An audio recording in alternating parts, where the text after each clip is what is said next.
They went to hell. They went to see some. People don't go to hell, and so some people kind of confuse the term paradise and heaven. So some people say that the righteous dead are in paradise, and so when Jesus comes, then they will be kind of graduated to heaven. Pastor, this young man even used Abraham and Lazarus as an example. Oh, okay. Then I think it is a very important point that you brought up. But the one who was on the cross. Okay. So let me explain these things to you. Then you will really get it well. I was talking about paradise, right? Yeah. Paradise and heaven, they are basically the same thing. Okay. You see, when you go to a nice place, or sometimes you go to a very beautiful mansion, you say, this is a paradise. Yeah. Okay. Heaven is a paradise for Christians. It is not a separate place that people will go and wait. And when that thief, and I want us to read this text, the thief on the cross, before I talk about Lazarus and the rich man. You know, the thief on the cross, something remarkable happened. And this is found in, I'm trying to read for you. It's found in Luke chapter 23, verse 43. Yeah. It says, and Jesus said to him, assuredly I say to you, today you will be with me in paradise.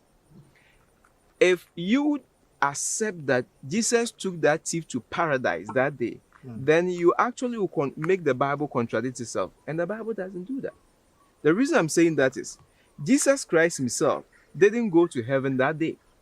You know that? Yeah. That he died. We all know Jesus died on Friday. Jesus didn't go to heaven that day. How do we know? Let's read John chapter 20, verse 17. This is, let me just summarize. When Jesus resurrected on Sunday, Mary Magdalene went to meet him.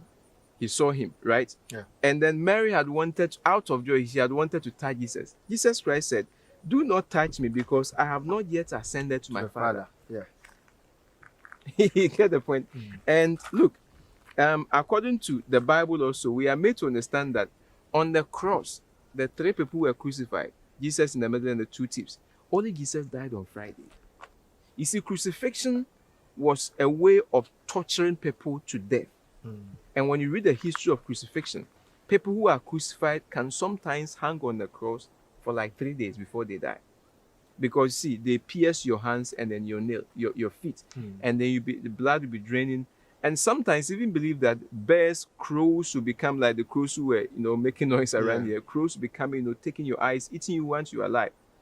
But the day Jesus and these two thieves were crucified, it was Friday, and the Jews honored the Sabbath, which is the day after Friday, right? So they went to Pilate and said, look, we don't want the dead people, we don't want the thieves to be hanging on the cross on Sabbath, so bring them down. So because they don't want them to run, or because they wanted to quickly let them die, they had to break their bones.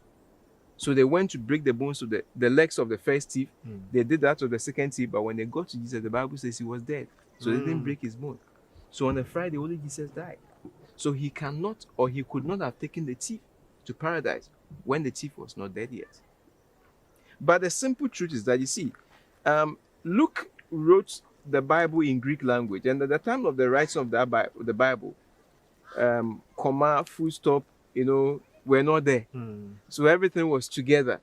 It was later on that Bible writers had to bring in these things. Okay. The comma there and how it was placed makes the reader think that Jesus Christ took the thief to paradise that day. Very day. But the actual context of the text is that Jesus made a promise to the thief.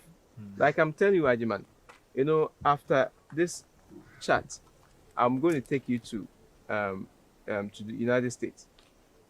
Does that mean I'm taking you today? I'm making a promise to you today. So Jesus Christ said, assuredly today I say to you, you'll be with me in paradise.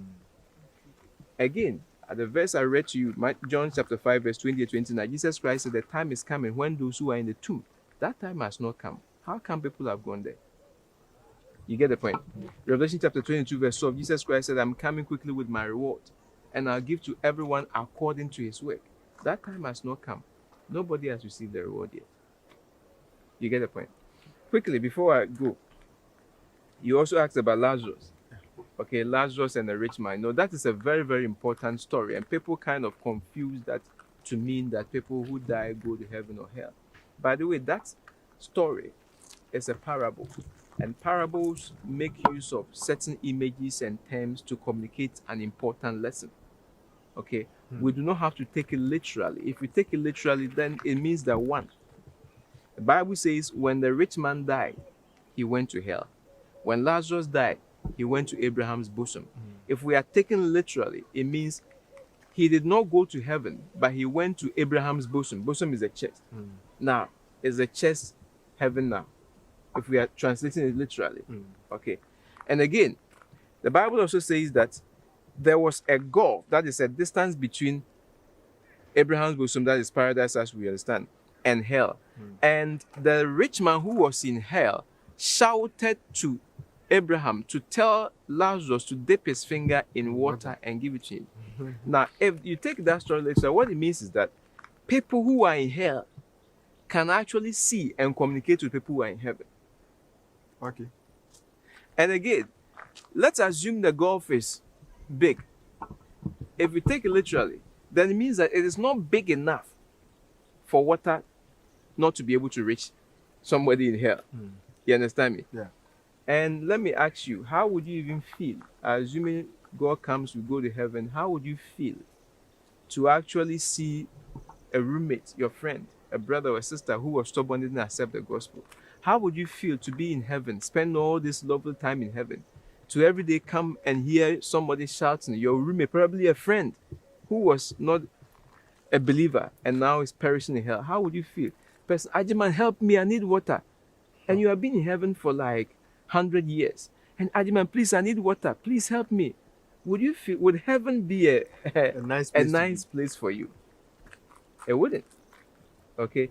So that story is to communicate that those who live a life of, humility, help those who are in need, those who follow Christ, one day when they die, they will be with Jesus Christ. Those who do not do that and live according to the dictates of the world, when they die, one day they are going to perish in hell. That is the essence of that story, not to communicate a direct truth. And so he said, the rich man said, but send people there. And said, they are already pastors preaching. Okay, it indicates that there are now people telling the truth to us all. If we do not, a day is going to come where you may end up like that man. I hope you're okay. So don't worry about your relative.